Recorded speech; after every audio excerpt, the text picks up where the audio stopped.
The concept of the geopolitical landscape of Europe pre-World War II refers to the complex interplay of political, economic, and military forces that shaped the continent during the interwar years. This period was marked by the Treaty of Versailles' aftermath, the rise of totalitarian regimes, and shifting alliances, all of which created a precarious balance of power. Understanding this landscape is crucial for analyzing how Stalin influenced the struggle between Germany and Russia, as it sets the stage for the dramatic confrontations that followed. This geopolitical context is significant because it highlights the strategic decisions and maneuvers undertaken by the Soviet Union under Stalin's leadership. With the rise of Nazi Germany, Europe saw an aggressive push for territorial expansion, prompting Stalin to navigate a treacherous diplomatic path. His actions, such as the Nazi-Soviet Non-Aggression Pact of 1939, were pivotal in shaping the course of events. This pact, while allowing Germany to invade Poland unopposed, also bought the Soviet Union time to fortify its defenses. Two notable examples illustrate the geopolitical landscape's impact. First, the aforementioned Molotov-Ribbentrop Pact demonstrated how Stalin leveraged diplomatic agreements to neutralize immediate threats. Second, the Soviet occupation of eastern Poland and the Baltic states following the pact showcased a strategic expansion of Soviet influence in anticipation of future conflict. These moves exemplified Stalin's adept manipulation of the geopolitical chessboard. Supporters of this view argue that Stalin's strategies were primarily defensive, aimed at safeguarding Soviet interests against potential aggression from both Germany and the Western powers. Critics, however, contend that his opportunistic tactics contributed to the destabilization of Europe, paving the way for conflict and suffering. There are several challenges and controversies associated with this topic. The moral implications of Stalin's pacts and invasions are debated, with some arguing that his tactics were a necessary evil, while others see them as betrayals that enabled further aggression from Nazi Germany. Additionally, the extent to which Stalin's policies were driven by ideology versus pragmatic statecraft remains a topic of scholarly debate. This geopolitical landscape connects deeply with Stalin's broader strategies during the war. His initial actions set the stage for the eventual clash between the Soviet Union and Nazi Germany, influencing military strategies and alliances. By understanding the pre-war geopolitical context, we gain insight into the motivations and pressures that shaped Stalin's decisions, ultimately contributing to the complex struggle between Germany and Russia during World War II. Stalin's rise to power marks a pivotal chapter in the historical narrative of German-Russian relations. Initially defined by his consolidation of power in the 1920s, Stalin's ascent transformed the dynamics between these two nations within the broader context of European geopolitics. Stalin emerged as a formidable leader following Lenin's death in 1924, gradually eliminating political rivals to secure his authority.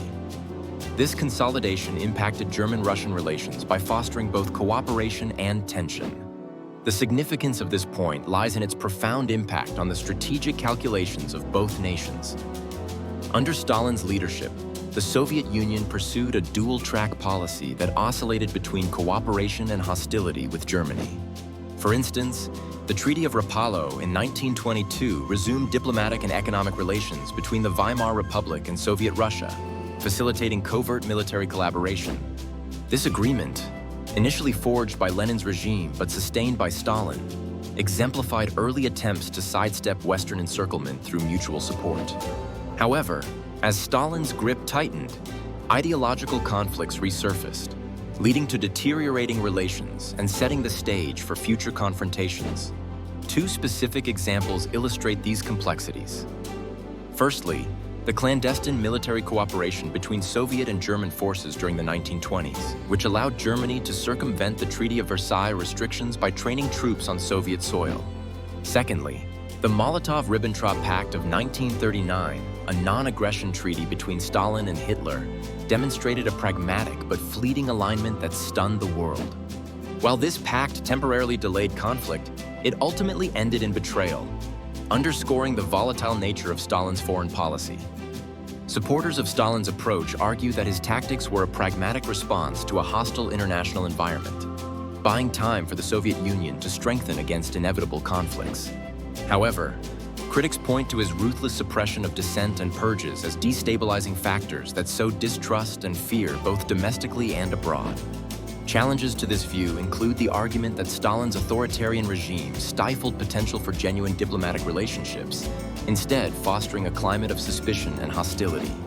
Further controversies arise from differing interpretations of Stalin's motives, with some viewing him as a defender of Soviet interests, while others see him as an opportunistic despot. This point links intricately to the broader struggle between Germany and Russia, influencing military strategies, alliances, and political ideologies. Stalin's initial interactions set the tone for future engagements, shaping an enduring legacy of conflict and cooperation that defined much of 20th century European history. Understanding Stalin's rise and its implications offers crucial insights into the underlying tensions that fueled the struggle between these two powerful nations.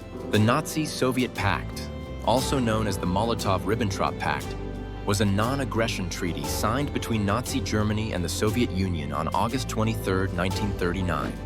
It included secret protocols dividing Eastern Europe into spheres of influence between the two powers. This strategic maneuver allowed both countries to pursue their expansionist objectives unimpeded by the other. For Stalin, it was a pragmatic decision aimed at buying time to build up Soviet defenses and prepare for an inevitable conflict with Germany. The significance of the Nazi-Soviet Pact in shaping the struggle between Germany and Russia cannot be overstated.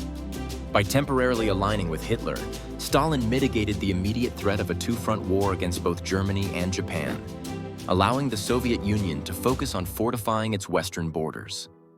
Hitler, in turn, avoided a simultaneous war on two fronts, enabling his swift conquest of Poland, which marked the beginning of World War II. This pact fundamentally altered the strategic landscape of Europe and set the stage for the colossal clash between Nazi Germany and Soviet Russia that would follow.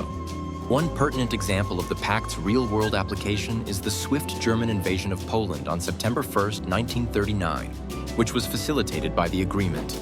Similarly, the Soviet invasion of Poland from the east on September 17, 1939, demonstrated the immediate execution of the secret protocols that divided Polish territories between the two powers. Supporters of Stalin's decision argue that the pact was a necessary evil, a tactical move to secure the Soviet Union's immediate safety and buy time for military preparation. However, this strategy is not without controversy. Critics contend that it emboldened Hitler, providing him a green light to wage war in Europe, and contributed to the immense human suffering that followed. Notably, the pact's betrayal was inevitable, as Hitler's Operation Barbarossa began in June 1940, ending the temporary truce and plunging the two nations into one of history's deadliest conflicts. This turn of events highlights the inherent risk of diplomatic maneuvers based on temporary alliances with ideologically opposed regimes. The Nazi-Soviet Pact is a pivotal point in understanding the broader struggle between Germany and Russia. It underscores the interplay of strategic decisions and their far-reaching consequences, ultimately shaping the dynamics of the Soviet-German conflict. This treaty, turning ally to adversary, significantly influenced Stalin's subsequent military and political strategies, impacting the trajectory and outcome of World War II. De facto. Operation Barbarossa was the code name for Nazi Germany's invasion of the Soviet Union, which began on June 22, 1941. It marked a pivotal moment in World War II and significantly influenced the German-Soviet conflict. This massive military campaign, which involved millions of troops and covered thousands of miles, aimed to crush the Soviet Union quickly and secure the vast resources of the Soviet territories for Germany. The operation signifies a critical turning point because it initiated the Eastern Front, one of the largest and bloodiest theaters of war in history, drastically altering the dynamics between Germany and the Soviet Union. The significance of Operation Barbarossa in the context of Stalin's impact on the struggle between Germany and Russia cannot be overstated. Firstly, the invasion forced Stalin to confront a monumental existential threat, compelling him to adopt drastic measures that would eventually shape the Soviet war effort and post-war influence. For instance, Stalin's initial hesitance and disbelief at Hitler's betrayal gave way to a fierce and determined resistance, as evidenced by the Soviet military's relentless defense during the Battle of Moscow and the prolonged siege of Leningrad. These battles exemplify the Soviet resolve that ultimately stymied the German advance and marked the beginning of a crucial turn in the war's momentum. Support for the operation's significance is found in historical analyses that argue the failure of Barbarossa was a turning point that sealed Germany's fate. Historians like Antony Beevor emphasize how Hitler's miscalculation of Soviet resilience contributed significantly to the eventual downfall of the Nazi regime. Yet, this perspective is not without its controversies. Critics point out that Stalin's leadership during the early stages of the invasion was marred by indecision and purges of military leadership, which initially hampered Soviet responses and led to massive losses. Operation Barbarossa's implications extend beyond the immediate military conflict, influencing post-war geopolitics and shaping the Cold War landscape. The Soviet Union emerged as a global superpower partly due to its role in thwarting Nazi Germany, reinforcing Stalin's stature. However, it also engendered deep mistrust between the Soviets and Western allies, laying the groundwork for future ideological conflicts. In summary, Operation Barbarossa serves as a critical juncture in understanding how Stalin shaped the German-Soviet struggle. It underscores both the strategic failures and the eventual resilience of the Soviet Union under Stalin's rule, showcasing the complexity of leadership and the profound impacts of military decisions on global history.